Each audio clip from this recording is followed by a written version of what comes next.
Hello guys, എല്ലാവർക്കും നമ്മുടെ ഇന്നത്തെ ഒരു പുതിയ വീഡിയോയിലേക്ക് സ്വാഗതം.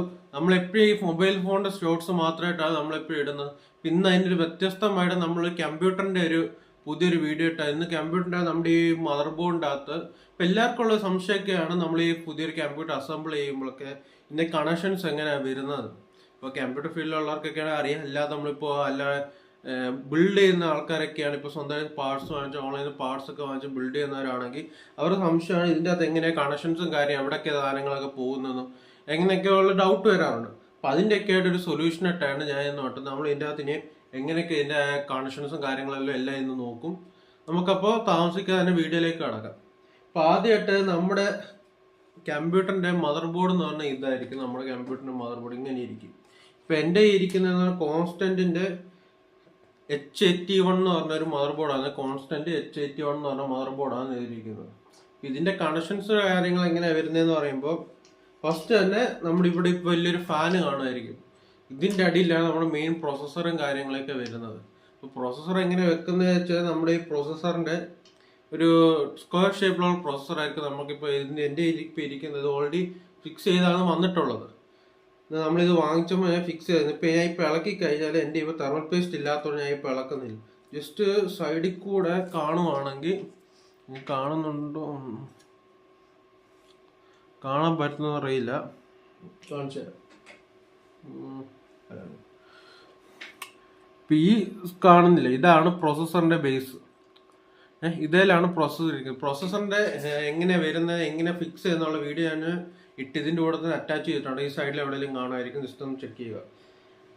പിന്നെ ഇതിൻ്റെ ഉള്ള കണക്ഷൻ പ്രോസസ്സറിൻ്റെ ഫിക്സ് ചെയ്ത് കഴിയുമ്പോൾ അതിൻ്റെ മണ്ടയിലാണ് കൂളിംഗ് ഫാൻ വരുന്നത്. ഇപ്പോൾ കൂളിംഗ് ഫാനിൻ്റെ കണക്ഷൻ വരുന്നത് അതിൻ്റെ തൊട്ട് മേലെ തന്നെ ഞാൻ ഇപ്പോൾ കടുത്തിട്ടുണ്ടെന്ന് വിട്ടുതരാം. കൂളിംഗ് ഫാനിൻ്റെ മേലെ തന്നെ ഇവിടെ ഈ പോർട്ട് ഉണ്ട്. ഇതാണ് ഈ എം ഫാൻ എന്ന് പറഞ്ഞാൽ CPU ഫാൻ.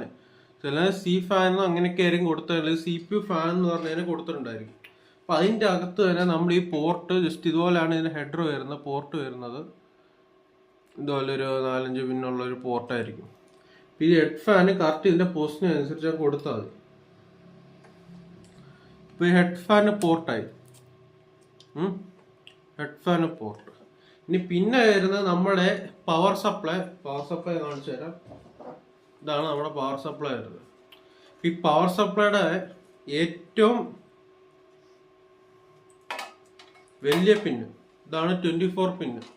ഈ 24 പിന്ന് കണക്ടറാണ് ഇതാണ് നമ്മുടെ മദർ ബോർഡിന്റെ മെയിൻ പവർ സോഴ്സ്. ഇതിനെന്തെങ്കിലും സംഭവിച്ചു കഴിഞ്ഞാൽ നമ്മുടെ ഫോൺ ചെറിയ ടിപ്പും കൂടെ തരും ഇതിൻ്റെ ഇടയ്ക്ക്.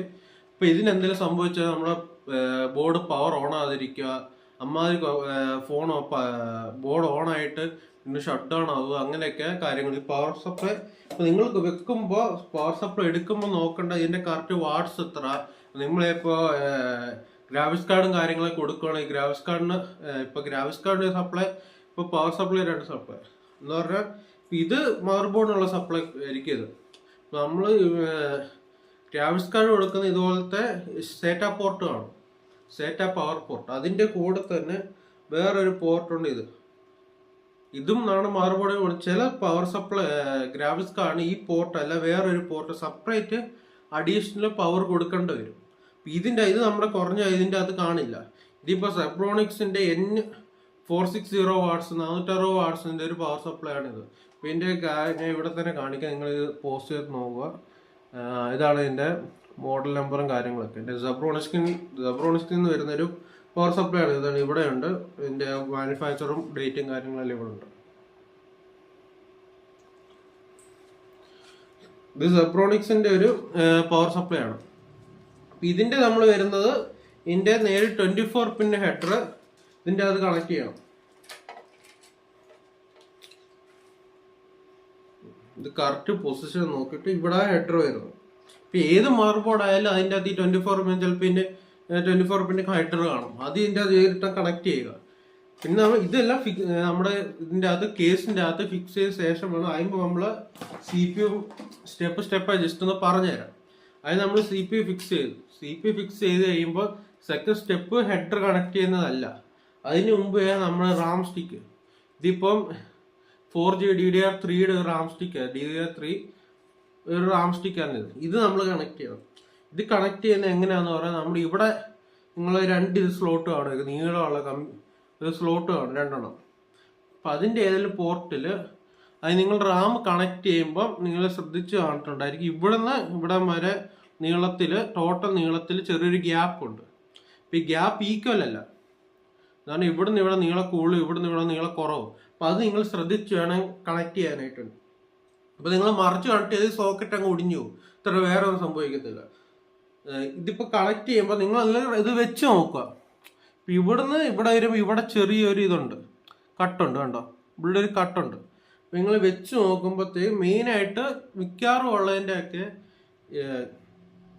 ഇപ്പോൾ നിങ്ങൾ DDR4 ഒക്കെ വാങ്ങിക്കുക, ചിലതിൻ്റെ അകത്ത് ഹീറ്റ് സിങ്ക് ഉൾപ്പെടെ വരുന്ന DDR റാം സ്റ്റിക്കുകളുണ്ട്. അതിൻ്റെ അകത്തെല്ലാം മിക്കവാറും നമ്മുടെ ഈ ലേബൽ വരുന്നത് CPU ഫാനിനെ ഫേസ് ചെയ്തായിരിക്കും ലേബൽ വരുന്നത്. അപ്പം അതങ്ങ് ശ്രദ്ധിക്കുക. CPU ഫേസ് ആയിരിക്കും. ഇപ്പോൾ ഇതിൻ്റെ അകത്ത് തന്നെ ആകുമ്പോഴത്തേക്കിന് CPU അങ്ങോട്ടാണ്, ഇപ്പോൾ CPU ഇവിടുന്ന് ഇങ്ങോട്ടായിരിക്കുന്നത്.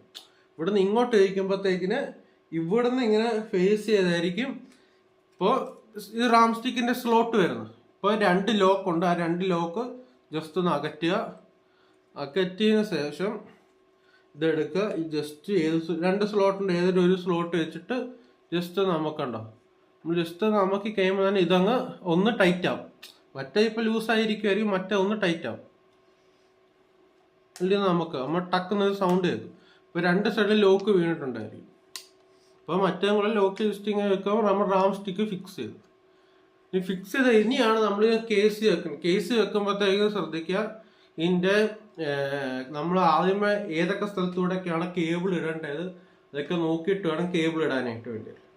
പിന്നെ നമ്മൾ കേസ് വെച്ചെന്ന് വെച്ചോ, കേസ് വെച്ച ശേഷം നമ്മൾ പവർ സപ്ലൈ എടുക്കുക. പവർ സപ്ലൈ എടുത്ത് ഇതിൻ്റെ ഒരു 4 പിൻ കണക്ഷൻ വരും. ഇതാണ് ഇതിൻ്റെ ഒരു 4 പിൻ. ഇതും പവർ സപ്ലൈ തന്നെയുള്ള കണക്ഷനാണ്. ആ 4 പിൻ കണക്ഷൻ വരും. നമ്മൾ ഫാനിൻ്റെ കേബിൾ കൊടുത്തില്ലേ, നമ്മൾ ഈ ഫാനിൻ്റെ കേബിൾ അവിടെ കൊടുത്ത് ഇവിടെ ഈ ഫാനിൻ്റെ കേബിൾ തൊട്ട് താഴെയായിട്ട് തന്നെ ഒരു 4 പിൻ കണക്ഷൻ്റെ ഇതാണ്. ഇതിൻ്റെ പേര് 4 പിൻ. ആ 4 പിൻ കണക്ഷനും ഈ കേബിളാണ് കൊടുക്കാൻ, ഒരു മഞ്ഞ കേബിളാണ് 4 പിൻ കണക്ഷൻ കൊടുക്കും. പിന്നെ നിങ്ങൾക്ക് ഇപ്പോൾ നേരത്തോട്ട് കമ്പ്യൂട്ടർക്ക് യൂസ് ചെയ്യുന്ന ആളാണെങ്കിൽ നമ്മുടെ ഈ ചില സമയത്ത് കംപ്ലൈൻറ്റ് നിങ്ങൾക്ക് ചിലർക്കും വന്നിട്ടുണ്ടായിരിക്കും. ഇപ്പോൾ ലാപ്ടോപ്പ് ആണെങ്കിൽ ലാപ്പ് തൊട്ടെ ഒരു PC കേസൊക്കെ ആണെങ്കിലും ഫുൾ ഓണായി വരും, ബൂട്ടാവും, ലോക്ക് സ്ക്രീൻ അടിച്ചു കൊടുക്കും, സിസ്റ്റം തന്നെത്താനായിട്ട് ഓഫായി ഓണായി അങ്ങനെയൊക്കെ വരിക. ചിലപ്പോൾ ട്രബിൾ ഷൂട്ട് കംപ്ലൈൻ്റ് ഒക്കെ കാണിക്കുക. അതുപോലത്തെ കംപ്ലൈൻറ്റ് കാണിക്കുകയാണെങ്കിൽ ഇതിൻ്റെ അകത്തൊരു ബാറ്ററി വരുന്നുണ്ട്. ഈ ബാറ്ററിയുടെ ഇതും കൊണ്ടായി ഈ ബാറ്ററി കംപ്ലൈന്റ് ആകുമ്പോൾ അതുപോലത്തെ കംപ്ലൈന്റ് വരുന്നത്. ഇപ്പൊ അതുപോലെ തന്നെ കംപ്ലൈന്റ് വരുവാണെങ്കിൽ ജസ്റ്റ് ഈ ബാറ്ററി ജസ്റ്റ് 3 വോൾട്ടിന് ചെറിയൊരു ബാറ്ററിയാണ്. ഇത് ബൂട്ട് ആകുമ്പോഴൊക്കെ നമ്മളെ കമ്പ്യൂട്ടറിനെ സഹായിക്കുന്ന ഒരു ബാറ്ററിയാണ്. ഇത് ജസ്റ്റ് നമ്മൾ റീപ്ലേസ് ചെയ്ത് കൊടുക്കും. റീപ്ലേസ് ചെയ്ത് കൊടുക്കുമ്പോൾ ഇതിന്റെ ബാറ്ററി കൊണ്ടാണ് ചിലതിന് അങ്ങനെയൊക്കെ വരുന്നെങ്കിൽ അത് അപ്പം തന്നെ റെഡിയായി കിട്ടും. ഇതുപോലത്തെ നമ്മൾ ഓൺലൈനിൽ നോക്കിയാൽ മതി. ഇതിന്റെ ബാറ്ററിയുടെ പേരും കാര്യം അതിൻ്റെ ഇവിടെ തന്നെ കൊടുത്തേക്കാം, നോക്കിയാൽ മതി.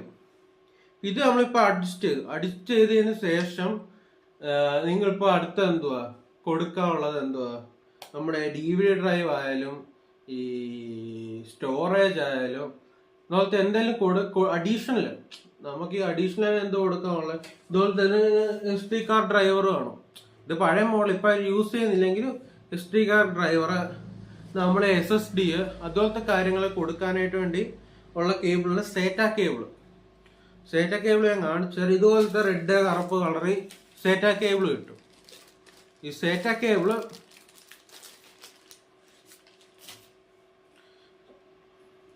ഇതുപോലത്തെ ഒരു സൈഡ് 2 സൈഡ് ഇതുപോലെയുള്ള SATA കേബിൾ കിട്ടും. SATA കേബിളും കണക്ട് ചെയ്യും. ഇതിൻ്റെ അകത്ത് ഇപ്പം നമുക്ക് 4 SATA കേബിൾ പോർട്ടാണ് കിട്ടുന്നത്. ഈ മഞ്ഞ കളറുള്ള 4 SATA കേബിളിന്റെ പോർട്ട് കിട്ടുന്നുണ്ട്. അപ്പൊ SATA കേബിൾ കണക്ട് ചെയ്യുക. SATA കേബിൾ കണക്ട് ജസ്റ്റ് ഇതുപോലത്തെ ഒരു സൈഡ് പിന്ന് കാണും, ലോക്ക്. ആ പിൻ ഒരു സൈഡ് ചെറിയൊരു വെട്ടും കാണും. നമ്മളിപ്പോൾ SATA കേബിൾ ആണെങ്കിൽ ഒരു സൈഡ് ജസ്റ്റ് ഒരു വെട്ട് കാണും, ഒരു L ഷേപ്പ് മാതിരി ഇരിക്കും. ആ വെട്ട് ഇതിൻ്റെ അകത്തും കാണും. നമ്മൾ ഈ പോർട്ടിൻ്റെ അകത്താണെങ്കിലും അതുപോലത്തെ ഒരു വെട്ട് കാണും, L ഷേപ്പ് മാതിരി. അപ്പം ആ രണ്ടും കൂടെ മാച്ച് ചെയ്യത്തക്ക രീതിയിൽ വേണം ഇത് SATA കേബിൾ കണക്ട് ചെയ്യാനായിട്ട് വേണ്ടി. SATA കേബിൾ ഇത് ഒരു സൈഡ് ഇതേലും ഒരു സൈഡ് നമ്മളിപ്പോൾ SD ആണ്, SD കാർഡ് ആണെങ്കിലും അതുപോലത്തെ ഇതിലും SD കാർഡിലും കൊടുക്കാം. SD കാർഡിലും കൊടുത്തതിന് ശേഷം പിന്നെ നമുക്ക് ഇതിൻ്റെ കണക്ട് ചെയ്ത് നമ്മളിപ്പോൾ ലേറ്റസ്റ്റ് ആയിട്ടുള്ള ഇതുപോലത്തെ കേസുകളൊക്കെ വാങ്ങിക്കുവാണെങ്കിൽ അതിൻ്റെ USB 3.0 കണക്ടറാണ്. ഈ പ്രത്യേക കേസിൻ്റെ അകത്ത് തന്നെ വരുന്നതാണ്. 3.0 ഇപ്പോൾ അഡ്വാൻസ്ഡ് ആയിട്ടുള്ള മദർ ബോർഡ് ആണെങ്കിൽ അതിൻ്റെ ഇപ്പോൾ ഇതിൻ്റെ നിങ്ങൾ ബ്ലൂ ഇതായിരിക്കും ഇതുപോലെ കാണുന്നത്. പക്ഷെ ഇതിന് പകരം ഒരു റെഡ് പോർട്ടോ ബ്ലൂ പോർട്ടൊക്കെ ആയിട്ട് 3.0 കണക്ഷൻ കാണും. ഇതിപ്പോൾ ഇതിൻ്റെ അകത്ത് തന്നെ വരും, മദർ ബോർഡിൽ തന്നെ വരുന്നത് അല്ല. ഈ കേസിൻ്റെ അകത്ത് തന്നെ നമ്മുടെ മേലത്തെ പോർട്ടിൽ തന്നെ 3.0 പോർട്ടാണ്. ആ പോർട്ട് കണക്ട് ചെയ്യാനുള്ള പോർട്ട് USB 3.0 എന്ന് പറഞ്ഞ് പ്രത്യേകിച്ച് നമ്മുടെ ഇവിടെ കാണും. ഈ പിന്നെ USB 3.0 നമ്മൾ 24 പിന്ന് കൊടുത്താൽ നേരെ താഴെ തന്നെ ഈ SATA നടുക്ക് തന്നെ ഒരു 3.0 USB പോർട്ട് ഉണ്ട്. അവിടെ നമുക്ക് ഈ ഹൈ സ്പീഡ് ഡാറ്റ ട്രാൻസ്ഫർ അതുപോലത്തെ കാര്യങ്ങൾ ചെയ്യാനായിട്ട് വേണ്ടിയാണ് USB 3.0 കൊടുക്കുന്നത്. അപ്പൊ അതവിടെ ഇപ്പൊ ഈ ഒരു സെഷൻ നമ്മൾ കംപ്ലീറ്റ് ആയി. ഇപ്പൊ അടുത്ത ഇനി വരുന്ന പിന്നെ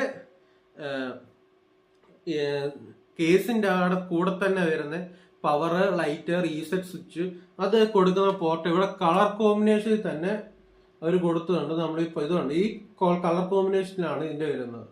പവർ, റീസെറ്റ് സ്വിച്ച് ഇതിന്റെ എല്ലാത്തിന്റെയും ഇവിടാണ് കണക്ഷൻ വരുന്നത്. ഇതിന്റെ കൂടെ കണക്ഷൻ നിങ്ങൾക്ക് അറിയത്തില്ലെങ്കിൽ ഇപ്പൊ മദർ ബോർഡ് നിങ്ങൾ പുതിയതായിട്ട് വാങ്ങിക്കുന്നതാണ്.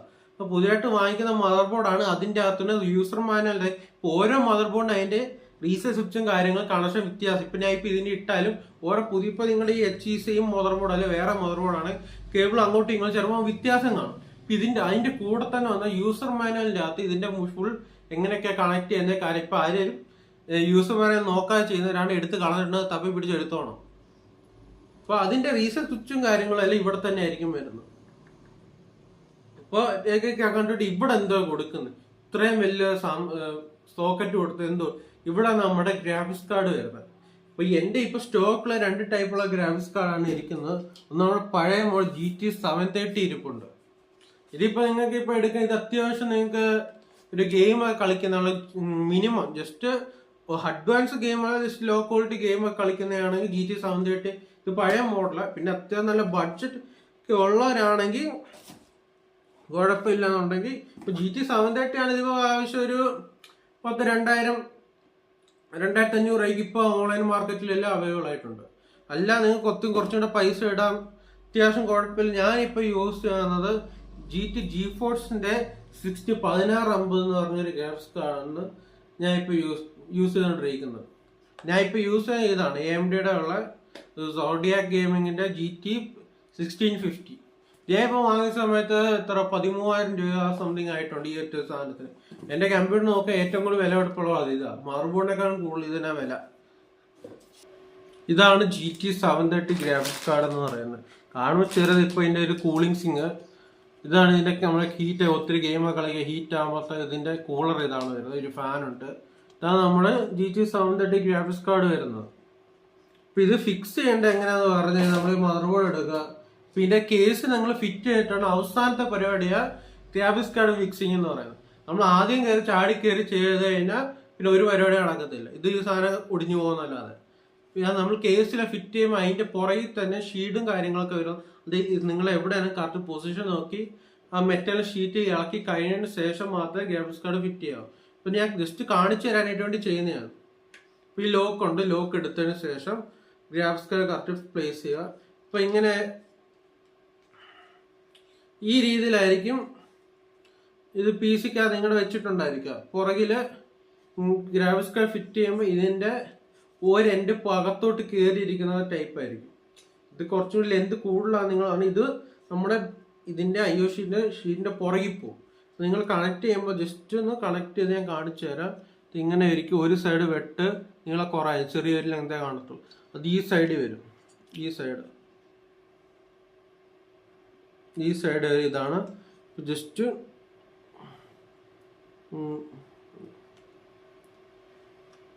ഇതിങ്ങനെ വെക്കുക. ഇട്ടതിന് ശേഷം ജസ്റ്റ് നമ്മക്കി കൊടുക്കുക. കഴിഞ്ഞു പരിപാടി. അപ്പൊ നിങ്ങൾ അവസാനം എല്ലാം ഫിറ്റ് ചെയ്ത് കഴിയുമ്പോൾ കേസിനായിരിക്കുമ്പോൾ സാധനം ഇങ്ങനെ ഇരിക്കും.